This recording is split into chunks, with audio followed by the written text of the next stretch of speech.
कभी बाइक चलाई नहीं थी ऑस्ट्रेलिया में। इसका दिन है मेरे जिंदगी में बहुत बहुत बहुत बड़ा दिन है।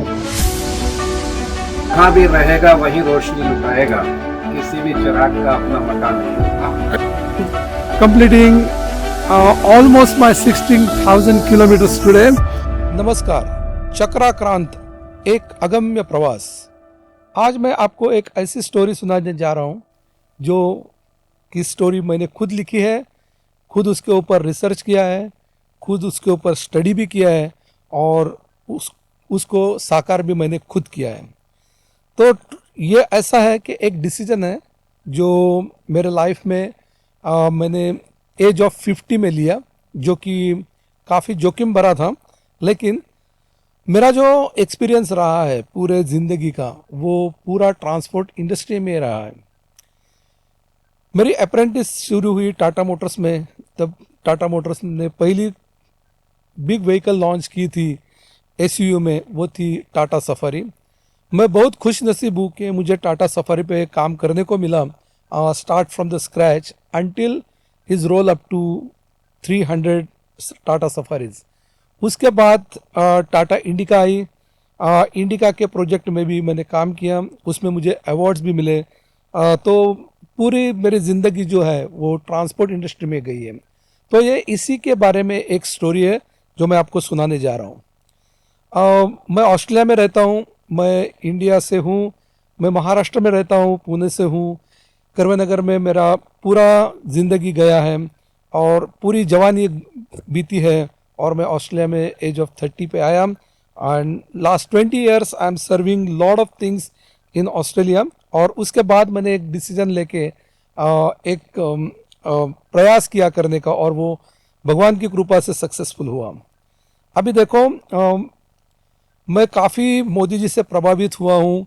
उनके मन की बात मैं हर बार सुनता हूँ, जब भी टाइम मिलता है मुझे।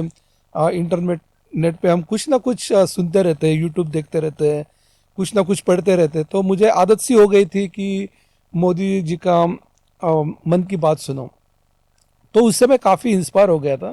तो उसमें एक चीज़ मैंने देखी कि वो हमेशा कहते थे कि आप जहाँ पे भी रहते हो, जहाँ पे भी हो, विश्व में कहाँ पे भी हो, आप जिस भी प्रोफेशन में हो, कौन से भी हो, कोई डॉक्टर है, कोई इंजीनियर है, कोई इंस्ट्रक्टर है, कोई पेंटर है, किसी भी चीज़ में अगर आप दिलचस्पी से काम करते हो तो आप सक्सेस तो हो ही जाते हो।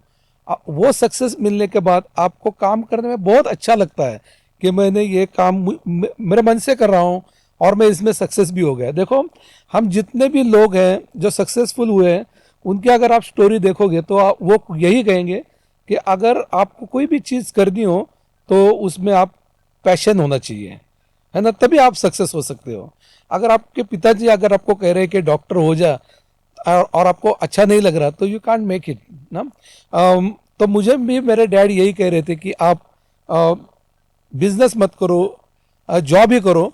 तो देखो, मुझे तो बिजनेस करने का पैशन था और मैंने वही जो मेरे डैड ने सिखाया था, जो मुझे अच्छा लगता था कि ट्रांसपोर्ट। उन्होंने मुझे कहा कि चलो, आपको अच्छा लगता है ट्रांसपोर्ट में जॉब, तो ये ट्रांसपोर्ट की कंपनी है। तो मैंने आगे जाके उसमें बिजनेस सक्सेसफुली ऑस्ट्रेलिया में रन किया। तो ऐसा ही होता है, किसी की भी आप स्टोरी पकड़ लो, जो उसमें पैशन होता है उसमें वो सक्सेस पा सकता है। तो मोदी जी ने यही कहा था कि जो पैशन से आप कर रहे हो, आपको खुशी भी मिल रही है, तो आप अपने देश के लिए जहाँ कहीं भी हो कुछ ना कुछ करने का प्रयास करो। अगर ये सब लोगों ने ठान लिया तो उनके देश के लिए भी अच्छा है और हमारे देश के लिए भी अच्छा है। तो ये मेरे दिमाग में कोई तो घुस गया और वहाँ से मेरा दिमाग चलने लगा कि मेरी पूरी ज़िंदगी means age of 50 now, so last 30 years I am in the driving industry. मैंने कार मैन्युफैक्चरिंग में काम किया है, ट्रक मैन्युफैक्चरिंग में काम किया है।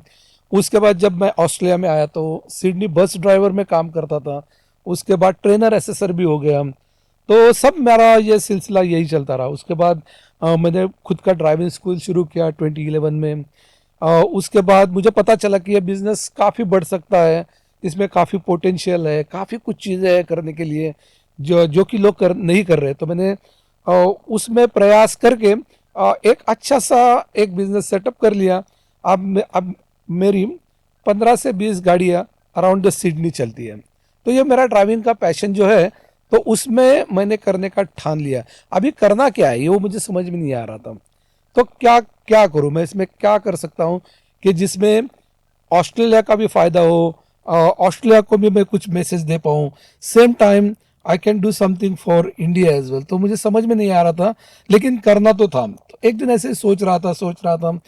तो मेरे ऑफिस पे लोग आते हैं, जब बच्चे पास हो जाते हैं, लाइसेंस मिलता है, तो वो मिलने आते हैं मुझे, उनके पेरेंट्स। तो दो तीन बार ऐसी चीज़ मेरे जहन में आई कि 2-3 बार पेरेंट्स ने मुझे कहा कि सर आप इनको ये बताओ कि बाइक न चलाओ। तो मैं हैरान रह गया, ये मेरे दिमाग में कहीं तो चल रहा था कि ऐसा क्यों कह रहे हो आप, कि मैं ऐसा क्यों कहूँ आपके लड़के को कि बाइक मत चलाओ।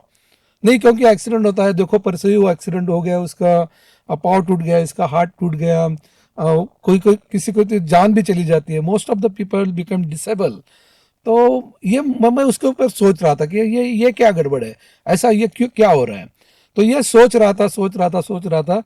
और रफली दिसंबर में 2021 में, आफ्टर द कोविड, उसके बाद मेरे दिमाग में ये आया, क्यों ना मेरा जो पूरा एक्सपीरियंस है वो बाइक राइड पे लगा दूं। क्योंकि मुझे बाइक राइड तो पहले से अच्छी लगती है। जो भी मेरे यंग जनरेशन के फ्रेंड है उनको भी पता है कि मैं सबको बाइक भी सिखाता था इंडिया में, काफ़ी लोगों को सिखाई है टाटा मोटर्स में, क्योंकि मेरे पास अकेले के पास ही बाइक थी उस टाइम। तो मैंने ये सोचा कि बाइक तो इतनी अच्छी चीज़ है चलाने की, मैंने तो इतना एंजॉय किया, ये लड़के लोग क्यों नहीं एंजॉय कर रहे, उनका एक्सीडेंट क्यों हो रहा है, what's the problem in that. तो मुझे ये बात समझ में आई थोड़ा स्टडी करने के बाद, कि हमारा विजन कैपेसिटी होता है वो 6 किलोमीटर पर आवर होता है। भगवान ने हर चीज़ का एक लिमिटेशन बनाया है। हमारा vision capacity is only 6 kilometre per hour. Now देखो, इससे अगर हम ज़्यादा गाड़ी जोर से चलाएंगे तो हम देख ही नहीं पाते।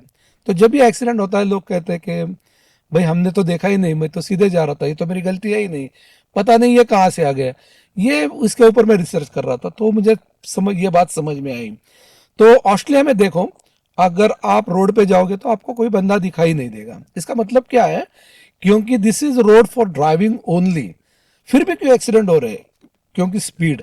तो मैंने एक स्लोगन पकड़ा कि drive under the speed limit. अभी देखो, मैं every day I am teaching the student, every day मैं बच्चों को सिखाता हूँ, तो उनको यही बात सिखाता हूँ कि बस धीरे चलाओ। You drive slow so you can react properly, you drive slow react properly.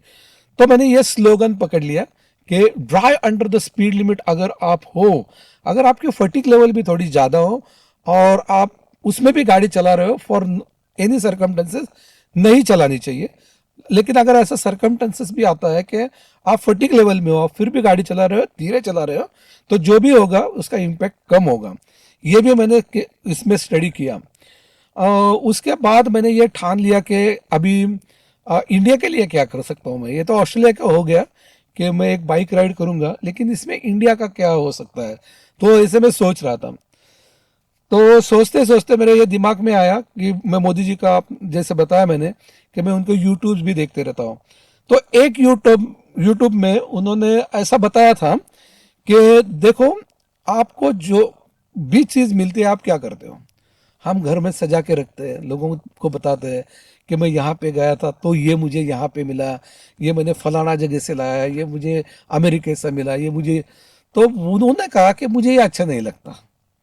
मैं तो बड़ा हैरान रह गया, मैं बोला ये क्या कह रही है, ये क्या मैसेज क्या देना चाहते हैं। तो उन्होंने कहा कि मैं जब से सीएम था तब से मैं क्या करता था, जो भी मुझे कोई गिफ्ट मिलता है, पेन हो, रुमाल हो, कुछ भी चीज़ अगर मुझे गिफ्ट मिलती है तो मैं उसको कोषागार में रख देता था। कोषागार में से गवर्नमेंट का एक ये होता है, डिपार्टमेंट होता है, और साल के एक दिन वो उसका पूरा ऑक्शन कर देते थे। और वो ऑक्शन से जो भी पैसा आता है वो अच्छे कॉज के लिए वो यूज करते थे। वो बात इतनी दिमाग को मेरी छू गई, मैं बोला यार मैं तो सब कुछ जमा करके बैठा हूँ यहाँ पे, ये क्या हो क्या रहा है। ये तो बाइक जाएगी, मोदी जी को ही जाएगी। तो उसी दिन मैंने ठान लिया।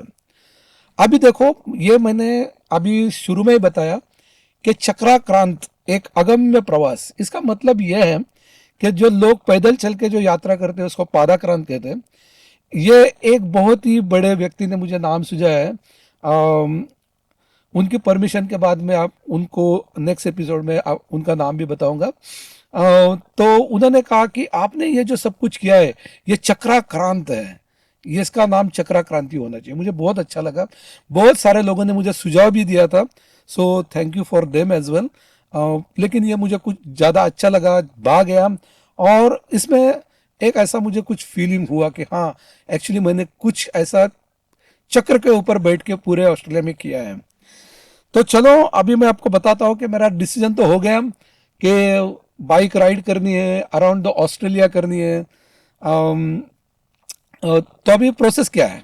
तो पहला प्रोसेस है कि आपको लाइसेंस चाहिए। तो मेरे पास बाइक का लाइसेंस ऑस्ट्रेलिया में 20 साल से नहीं था, तो मुझे पहला यह करना था कि मुझे लाइसेंस निकालना था। अभी ऑस्ट्रेलिया में मैं आपको प्रोसेस बताता हूँ। दो टाइप के लाइसेंस होते हैं, मीन्स दो प्रोसेस होते हैं। जिनके पास ओवरसीज का 3 से या 4 साल पुराना अगर लाइसेंस हो तो यहाँ पे उनको एक ड्राइविंग नॉलेज टेस्ट और एक प्रैक्टिस टेस्ट देने के बाद आपको फुल लाइसेंस मिल जाता है। Full licence means you can drive 800 cc, 1000 cc, 1200 cc, up to 1800 cc आप चला सकते हो। तो मुझे तो ऐसे ही बाइक चाहिए थी, क्योंकि अभी मोदी जी को भी देनी है, अराउंड ऑस्ट्रेलिया भी जाना है, उसकी कैपेसिटी भी होनी चाहिए। तो और मेरा लाइसेंस था 30 साल पुराना, तो मैं एलिजिबल तो था। तो मतलब पहला तो स्टेप मेरा बहुत अच्छा रहा कि मैंने इंडिया में लाइसेंस निकाला था, गाड़ी चलाई थी, तो एक्सपीरियंस तो है, अभी ये मेरा काम हो जाएगा। लेकिन ऐसा नहीं होता, हम सोचते कुछ है और हमेशा होता कुछ है। तो हो क्या गया, 1 साल पहले मैं जब मेरा जो वॉलेट था मैं पॉकेट में नहीं रखता था, मैं कार में रखता था। ये भी एक गलत चीज़ है। ये भी आपको मैसेज देना चाहता हूँ, कभी भी अपना पर्स उसमें मत रखो। 20 साल से मैं वहाँ पे रख रहा था, वो कभी चोरी नहीं हुआ। और 1 साल पहले उसकी चोरी हो गई और उसमें कुछ नहीं था, बस $20 थे और मेरी इंडिया की ऑल आईडी थी, क्योंकि मैं वो वॉलेट ओनली इंडिया ही यूज़ करता था। तो उसमें मेरी ऑल आइडेंटिटी चली गई। तो उसमें लाइसेंस भी था मेरे ख्याल से, तो वो भी चला गया। तो मैंने वापस आरएमएस को फ़ोन किया कि देखो यार, मेरा तो लाइसेंस गुम हो गया है, तो क्या कर सकते हैं। वो बोलते हैं you need a valid licence, और वो भी ओरिजिनल होना चाहिए। तो अभी तो मुझे इंडिया जाना पड़ेगा। तो मैं बोला कि दूसरा ऑप्शन क्या है? दूसरा ऑप्शन ये होता है, जो दूसरा प्रोसीजर होता है कि you have to start from scratch. तो आपको पहले 2 दिन का कोर्स करना पड़ेगा, उसके बाद आपको डीकेडी देनी पड़ेगी, उसके बाद आपको 6 महीने के लिए एल पे रहना पड़ेगा, उसके बाद 6 महीने नहीं, 15 months आपको एल पे रहना पड़ेगा, उसके बाद आपको टेस्ट देनी पड़ेगी। मैं बोला ये तो गड़बड़ हो गया अभी पूरा। इंडिया भी नहीं जा सकता था क्योंकि कोविड का माहौल था, फ्लाइट्स भी नहीं थे। मैं बोला अरे ये तो गड़बड़ हो गया। तो उन्होंने कहा कि आप एल पे भी जा सकते हो अराउंड द ऑस्ट्रेलिया। मैंने बोला लेकिन प्रॉब्लम यह है कि मैं 250 cc लेके कैसे जा सकता हूँ इतने दूर। तो वो बोलते दूसरा अल्टरनेटिव नहीं है। तो मैंने कहा चलो 250 cc से ही शुरू करते हैं। अभी मेरे पास कोई पर्याय नहीं था, तो क्या करें।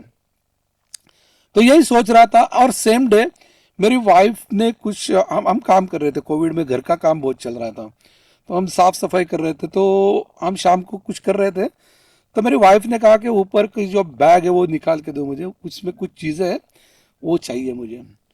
तो देखो इत्तेफाक की बात है कि उसमें मेरा लाइसेंस मुझे मिल गया। तो ये एक स्टोरी बन गई। मतलब ये क्या है यार, सब कुछ तो गुम हो गया था, ये लाइसेंस यहाँ कैसे आ गया। मैं तो हैरान रह गया, मेरे बच्चे भी हैरान रह गए, तो इसमें लाइसेंस कैसे आया। तुमने अब कभी बैग में तो रखते नहीं हो आप, पर्स में रखते हो। मैं बोला पता नहीं, लेकिन मैं पर्स कब इंडिया जाता हूँ तो बैग में रखता हूँ, तो मैं भी वहाँ से वो निकल गया होगा तो मिल गया। चलो काम तो बन गया। वापस उनको फ़ोन किया आरएमएस को। आरएमएस को मैंने कहा कि चलो मेरे पास तो अभी वैलिड लाइसेंस है 2023 तक, तो अगली क्या प्रोसीजर है? तो उन्होंने कहा कि अभी आपको ड्राइविंग नॉलेज टेस्ट देनी पड़ेगी। देखो, मैं ड्राइविंग इंस्ट्रक्टर हूँ, बहुत मेरे पास लोग आते हैं और यही कहते हैं कि मुझे लाइसेंस करना है, लास्ट ईयर करना था लेकिन ये हो गया, उसके बाद कोविड हो गया, उसके बाद हम इंडिया गए, उसके बाद बच्चा हो गया। इतने मुझे ये सुनाते हैं ना, टालते रहते हैं लोग, टालते रहते हैं। तो ये मैंने एक एग्जाम्पल सेट किया है सब लोगों के लिए। मैंने कोविड में भी 6 दिन के अंदर लाइसेंस निकाला है। अभी मैं बताता हूँ कि इसका स्टोरी क्या है, बहुत इंटरेस्टिंग स्टोरी है। अभी डीकेटी देना था, तो डीकेटी कहाँ दी जाए? तो मैंने उनको कहा कि चलो मुझे तो डीकेटी कल ही चाहिए। बोलते कल तो एनएसडब्ल्यू में है ही नहीं, मीन्स हमारे स्टेट में ही नहीं है। तो उस टाइम आई थिंक मेरे ख्याल से कोविड में हम कुमा तक जा सकते थे, क्योंकि it's not going through Canberra. अगर आप कैनबरा में जाते हो तो आपको 14 डेज का आइसोलेशन हो सकता था।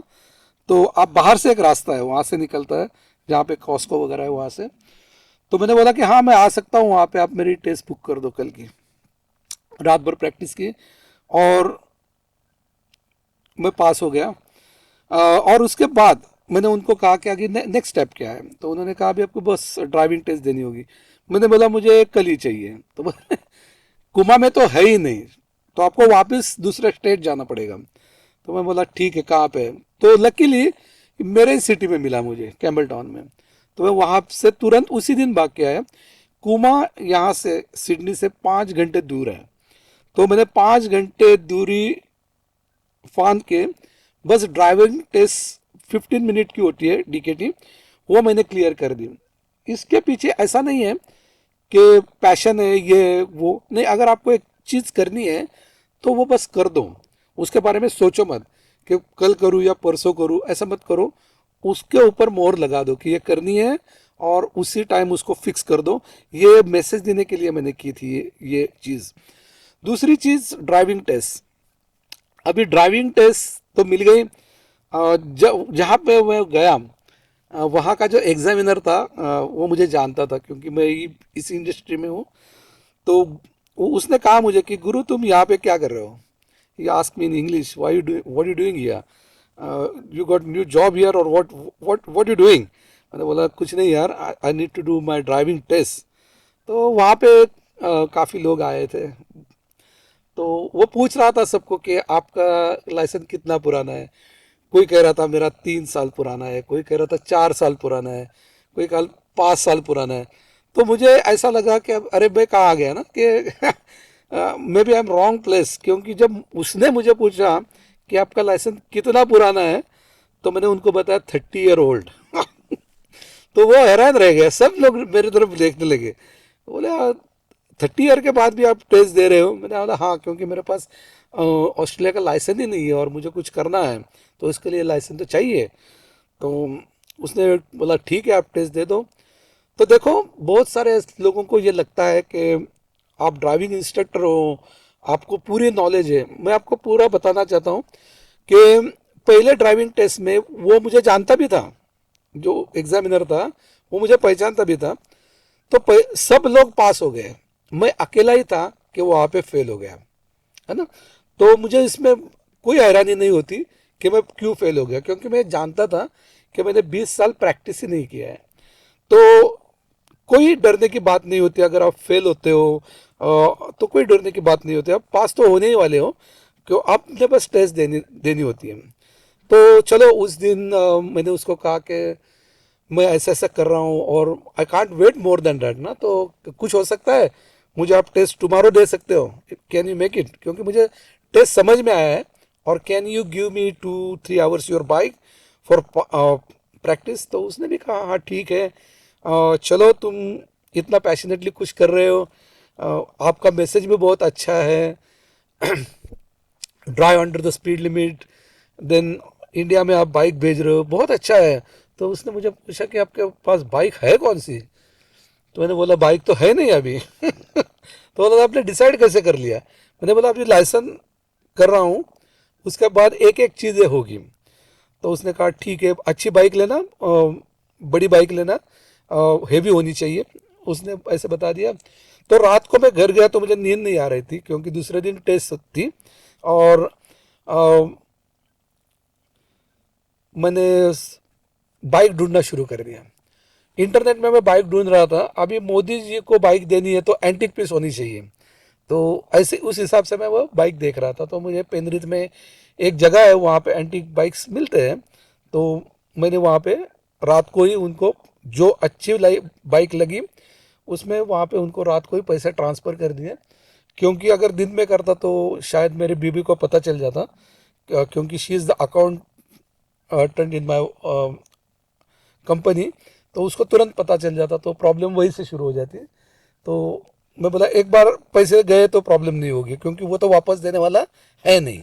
एक बार पैसे गए तो गए, है ना। तो मैंने ट्रांसफ़र कर दिए। तो चलो दूसरे दिन मैंने वाइफ को कहा कि ऐसा ऐसा हो गया है कि मैंने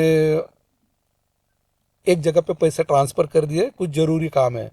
उसने कहा क्या काम है? मैं बोला बोल देता हूँ, शाम तक आपको पता चल जाएगा कि मैंने कहाँ पे पैसे खर्च किए, अच्छे जगह खर्च किए, डोंट वरी।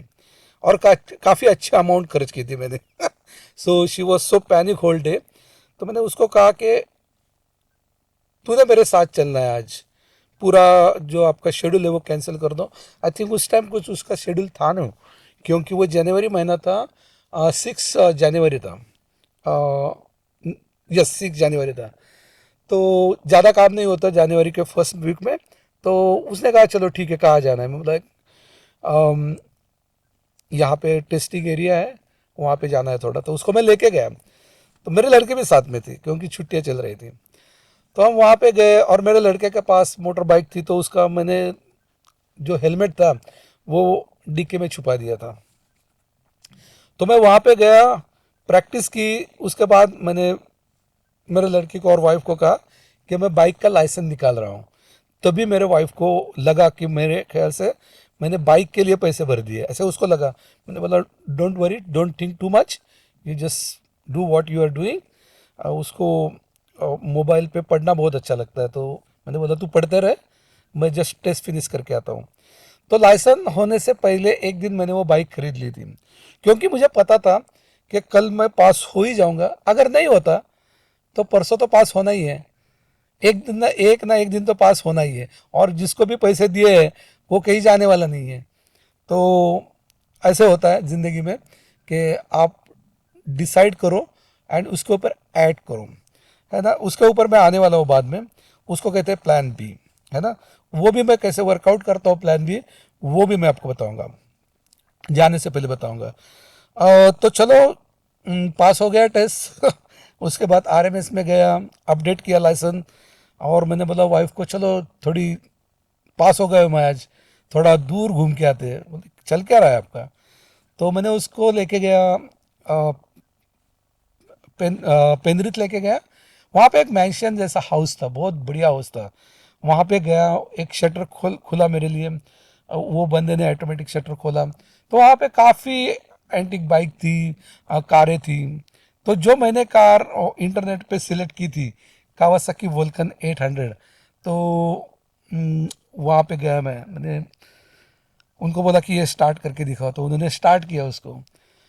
तो आवाज़ सुन के ही एक जो माहौल बन गया, उसका जो फायरिंग था, जो भी बाइकर्स लोग हैं वो जान पाएंगे कि मैं क्या कहना चाहता हूँ, उसकी फीलिंग्स क्या होती है। बस स्टार्ट करने के बाद ही पता चलता है कि बाइक है क्या, है ना। तो मज़ा आ जाता है। तो मेरी वाइफ को भी बहुत अच्छा लगा, मेरी डॉटर को भी अच्छा लगा। तो मैंने उनको कह दिया कि ये बाइक हमारी है आज से, है ना। तो ये हमने मोदी जी के लिए लिए। So I was talking in my language Marathi. तो जो ओनर था, मुझे बहुत अच्छा लग रहा है ये कहने के लिए आज, जो ओनर था वो ऑजी था, जो बॉर्न इन हिया, मेरी उम्र का ही था। तो वो बोल रहा था कि तू antique bike means what is the purpose, क्योंकि एंटिक बाइक जो होती है तो वो लोग लेते हैं आइदर प्रेजेंट के लिए, घर में रखने के लिए, और कुछ पर्पस के लिए लेते हैं, ऐसे ही नहीं लेते। तो मैंने कहा कि ये प्राइम मिनिस्टर मोदी जी को देनी है। And so surprise he said, oh I know prime minister Modi, I know is the world famous leader. मैंने बोला हाँ, ये बहुत अच्छा काम कर रहे हैं इंडिया में, देश के लिए बहुत अच्छा काम कर रहे हैं। तो मैं उनके लिए कुछ मेरी ज़िंदगी में बन पाता है तो मैं देना चाहता हूँ। तो बोले ये बाइक तू देके उनको क्या करेगा, तो he start asking me lot of question. तब मैंने उसको बताया कि ये बाइक लेके मैं पूरे ऑस्ट्रेलिया में जाने वाला हूँ। तो उसने मुझे कहा कि आप तो जा सकते हो ये बाइक लेके, this bike never let you down, this is his word. क्योंकि जब मैंने ये टूर फिनिश किया तो उसको मैंने फ़ोन किया था और वो काफ़ी खुश हुआ था। बोलता I am so lucky that you take the bike from me and you also call me even after finish the journey. तो मुझे बहुत अच्छा लगा। सो ये एक चीज़ है कि कैसे लोगों से मिलता गया, कैसे बाइक ले ली। अभी दूसरी बात ये थी कि मैंने प्रैक्टिस तो की पार्किंग एरिया में, उसके बाद लाइसेंस लिया भी वो पार्किंग एरिया में। अभी जब गाड़ी चलाने की नौबत आई तो directly Penrith to Campbelltown. मैं बोला यार ये तो गड़बड़ हो गया अभी। डर डर लगने लगा थोड़ा सा ना कि चला पाऊंगा या नहीं चला पाऊंगा, क्योंकि इतनी बड़ी बाइक को मैंने कभी हाथ भी नहीं लगाया था टू बी ऑनेस्ट। क्योंकि यहाँ पे होते हैं बाइक लेकिन उसको हाथ लगाने की कोई इजाज़त नहीं देता। उसके पीछे काफ़ी रीजंस हैं, मैं आपको बताऊंगा इस वीडियोस के दरमियान कि बाइक को लोग क्यों छूने नहीं देते। जब एक एपिसोड आएगा उसमें मैं आपको बताऊंगा कि दूसरे के बाइक को हाथ क्यों नहीं लगाना है ना। This is important, I will explain you that thing. Now चलो बाइक तो ले ली मैंने।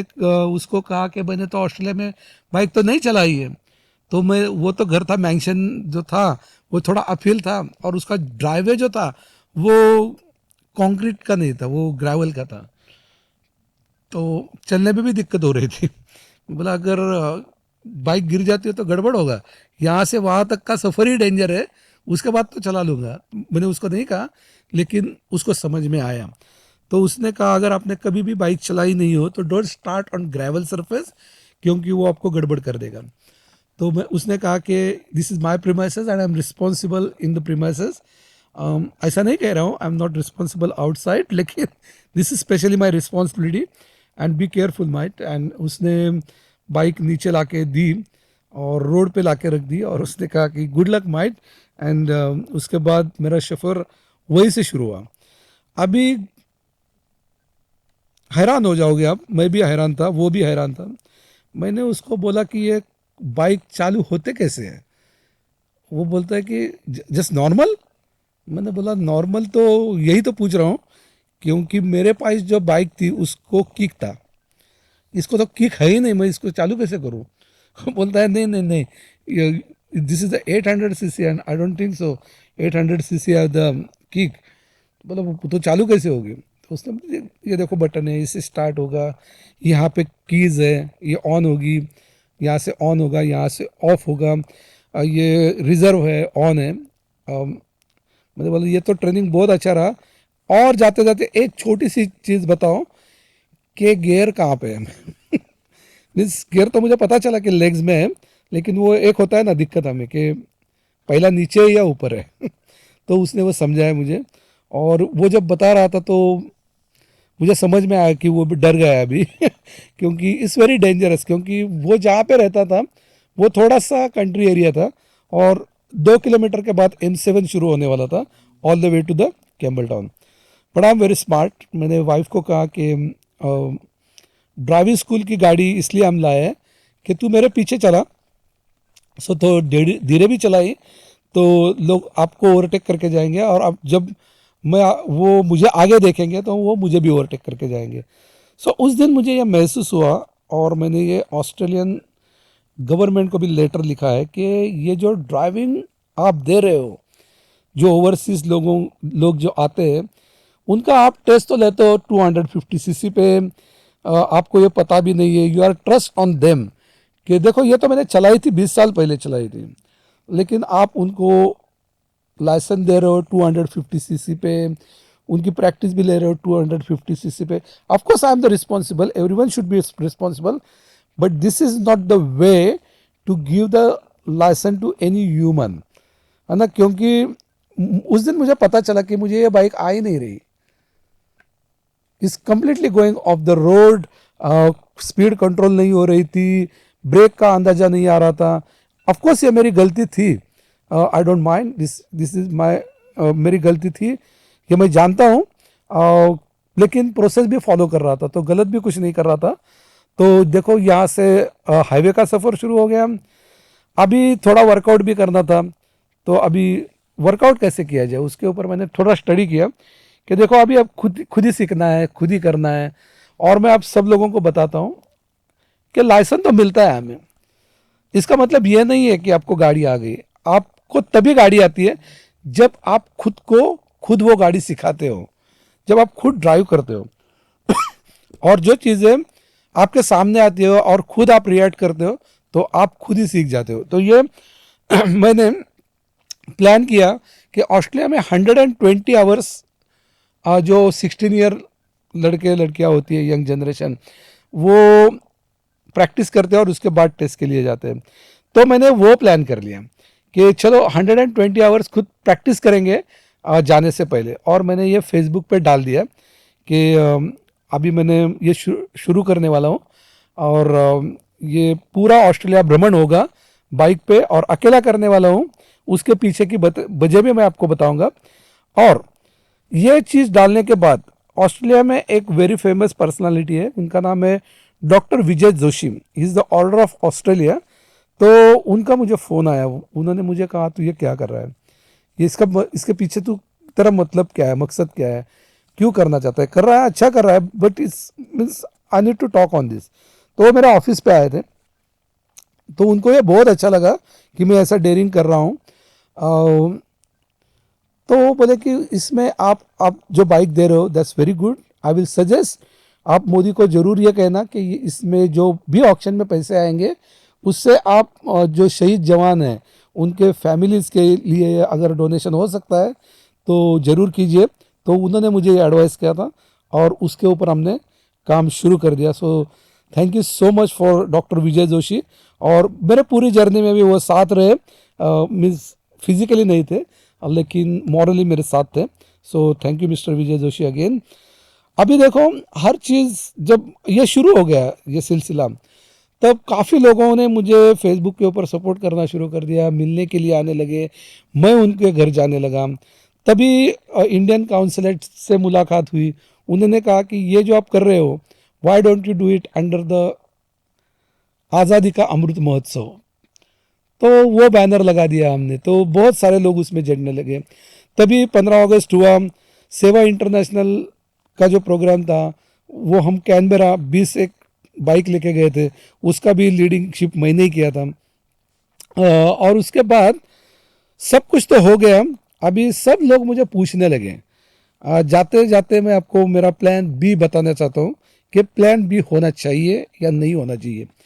प्लान बी होना चाहिए, लेकिन प्लान बी के ऊपर ज़्यादा दिमाग मैंने आज तक कभी नहीं लगाया है।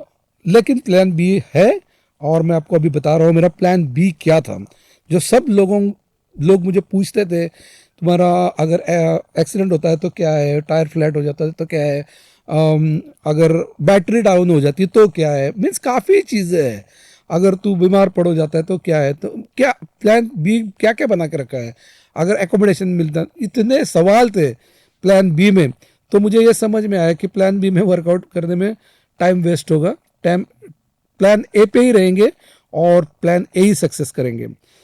तो मेरा प्लान बी ये था, मेरा एक दोस्त है महेश नंदे करके, उसके घर पे गया मैं और मेरा प्लान बी एक दो सेंटेंस में क्लियर कर दिया।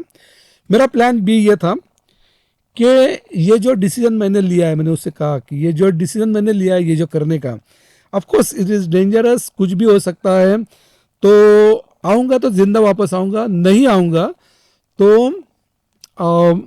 ये मैंने उसको $10,000 ट्रांसफ़र किए थे उस टाइम, इस लीगल इस ऑन रिकॉर्ड। तो उसने बोला ये क्यों किया है, तो मैंने बोला देखो मेरे ज़िंदगी मैंने बहुत अच्छी ज़िंदगी जी है, जो भी कर रहा हूँ अच्छे के लिए कर रहा हूँ, सोच इसके पीछे बहुत अच्छी है, लेकिन मेरी डोर कहाँ ख़त्म होने वाली है ये मैं नहीं जानता, तो मे भी ये यहाँ पे ख़त्म हो सकती है। तो मेरा फेनरल भी तू जब करे तो आन बान शान से करना, और लोगों को पता चलना चाहिए कि मैं कुछ कर रहा था और उसमें ऐसा ऐसा हो गया। तो प्लान बी ये था। और दूसरा ये प्लान बना के रखा था कि ये जो मेरा डिसीजन था मैंने खुद जाने के लिए लिया था, इसमें मेरी मैं ये नहीं चाहता था कि मेरे दोस्त, मेरे फैमिली फ्रेंड, मेरी वाइफ इसमें ना सफ़र करें। तो मैंने प्लान भी ये लाया था कि अगर मुझे एक्सीडेंट हो जाता है, मैं अपाहिज हो जाता हूँ, और उसके बाद पूरी मेरी देखभाल जो है मेरे बच्चे और मेरी वाइफ करी है, मुझे हजम नहीं हो रहा था। तो मैंने पासपोर्ट और कुछ पैसे लेकर मैं निकल पड़ा था। अगर खुदा ना खास्ता मुझे अगर कोई डिसेबिलिटी आ जाती है, so I am never come back to home. तो ये मैंने डिसाइड करके ही ये प्लान भी रखा था। और मैं आपको सब लोगों को ये मैसेज देना चाहता हूँ, प्लान भी होने चाहिए, लेकिन उसके ऊपर ज़्यादा वर्कआउट नहीं होना चाहिए। डिसाइड करो, अच्छे चीज़ों के लिए डिसाइड करो, देश के लिए करो, अपने खुद के लिए करो, अपने फैमिली के लिए भी करो। लेकिन एक चीज़ आती है उम्र में कि आपने अपने लिए भी कुछ ना कुछ करना होता है, लेकिन always think about the family, कि वो सफ़र ना हो जाए। धन्यवाद।